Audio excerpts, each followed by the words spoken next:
देखिए, आज से कई साल पहले तक वुमेन को सिर्फ स्टिचिंग, खाना बनाना, बुनाई, घर के अंदर रहने की आदत थी। उनको ये आदत डाली जाती थी, उनको बताया जाता था कि उनकी यही सीमा है।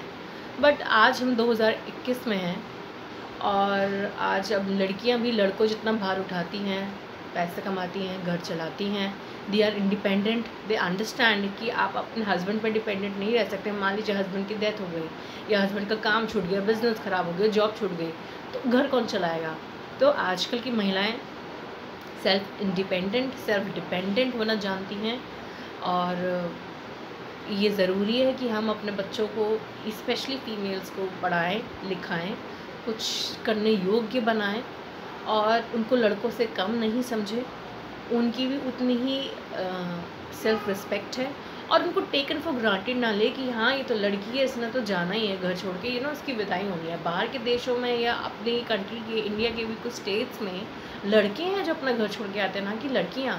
तो ये कहना तो बड़ा आसान हो गया ना कि लड़कियों को तो अपना घर छोड़ना ही है और तुमने तो अपने घर वालों से अलग होना ही है। लेकिन मैं लड़का हूँ, मैं लड़का होकर अपने घर वालों से अलग नहीं होता, अलग नहीं हो सकता। देखिए, अलग होने की डेफिनेशन अलग है। एक अलग छत रहने से आपके रिश्ते में दरार नहीं आती, और अगर रिश्ते में ऑलरेडी दरार है और आप एक छत के नीचे भी रह रहे हैं तो उससे वो जुड़ने वाला भी नहीं है। तो बेसिकली तो मन के रिश्ते की बात होती है कि आपके मन में कितनी दूरी है और कितनी समीपता है, कितनी फॉन्डनेस है एक दूसरे के प्रति। तो ये कहना कि अगर मान लीजिए आपकी फॉर एग्ज़ाम्पल लव मैरिज है या अरेंज मैरिज है और किसी वजह से आपको दिल्ली से पुणे में शिफ्ट होना पड़ता है और आपके माँ बाप या आपके भाई बहन आपके साथ नहीं जा सकते, उसका मतलब ये नहीं है कि आप उनसे अलग हो गए हैं। इसका मतलब ये है कि आपका काम धंधा अलग है, आप फ़ोन पे बात कर सकते हैं, वीडियो पे बात कर सकते हैं। आजकल तो बहुत सारी चीज़ें हैं, स्काइप है, व्हाट्सएप है, सारी चीज़ों पर आप बात कर सकते हैं। और जब वापसी इधर आए 1 साल 2 साल बाद या कैसे भी, कभी वो विज़िट करें, कभी आप विज़िट करें, इसका मतलब ये थोड़ी कि है कि हम घर से अलग हो गए। और ऐसे में ही अगर आपके घर में झगड़ा ज़्यादा हो रहा है, डिफरेंस ऑफ ओपिनियन ज़्यादा है किसी भी वजह से, चाहे वो मम्मी पापा के बीच में है, चाहे वो सास ससुर के बीच में है, चाहे वो बेटी या बेटे या दामाद और बहू के बीच में है, और आपको लगता है झगड़ा डेली हो रहा है, तो बेटर है कि हम ऊपर नीचे की छत ले लें, साइड की छत ले लें, एक गज दूरी बना लें, ताकि वो डेली का झगड़ा ना आए और मन मुटाव ना आए। इसका मतलब ये नहीं है कि हम अलग हो रहे हैं, हम अलग हो रहे हैं पीस ऑफ माइंड के लिए, रिस्पेक्ट के लिए, हैप्पीनेस के लिए।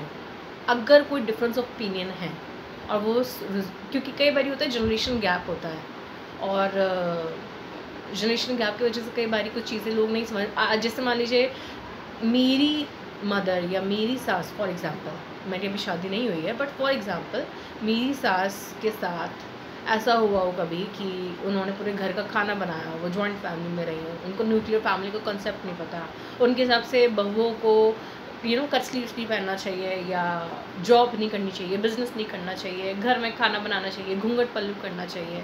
तो वो ज़माना तो गया। अब वो क्या अपनी बेटी के साथ भी ऐसा कर रही है? मुझे तो नहीं लगता वो कर रही हैं। तो फिर बहू के साथ ऐसा डिफरेंस क्यों? तो ये चीज़ें हैं जो हमें समझनी चाहिए कि जो बुरा हमारे साथ हुआ वो बुरा हम किसी और के साथ ना करें, और क्योंकि मेरे साथ हुआ तो मैं तेरे साथ भी करूँगा, ये तो डिफरेंस गलत है ना। आपको कैसा लगा था जब आपके साथ हुआ था, तो आप वो किसी और के साथ बदला क्यों ले रहे हो?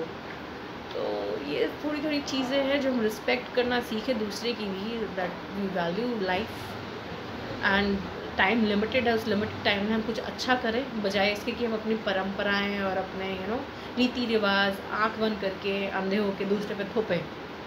क्योंकि बहू बेटी में डिफरेंस करना भी गलत है और बेटे दामाद में डिफरेंस करना भी गलत है, और वो भी गलत है जहाँ बच्चे अपने माँ बाप को छोड़ देते हैं, मतलब लात मार देते हैं। I am not saying that, I am talking about difference of opinion, not throwing them in the old age home or they throwing you in the anath ashram, anathalaya or the orphanage. I'm not talking on that line. So one should be independent to take decisions, और वक्त सबको सिखाता है, क्योंकि इंसान बदले ना बदले खुद से, उसको वक्त ज़रूर बदलता है, चाहे वो मरने से 5 मिनट पहले ही क्यों ना बदले। लेकिन अगर किसी ने गलती करी है तो उसको गलती का एहसास ज़रूर होता है। और वो दुख की बात है कि आप 100 साल 10 साल लगा देते हैं अपनी गलतियों को समझने के लिए। और कोरोना वायरस से तो आपको थोड़ा और जल्दी समझ जाना चाहिए कि ये दुनिया सबके लिए है, सिर्फ एक के लिए तो नहीं है, सिर्फ इंसान के लिए तो नहीं है, स्पीशिज़म के लिए नहीं है। Human is not the greatest species, जानवरों के लिए भी है। आप जानवरों की सेवा कीजिए, हम करते हैं, आप भी कीजिए। अपने घर के बाहर बाउल रखिए, पानी रखिए, खाना दीजिए। छोटा छोटा तो हम सब कुछ कर सकते हैं।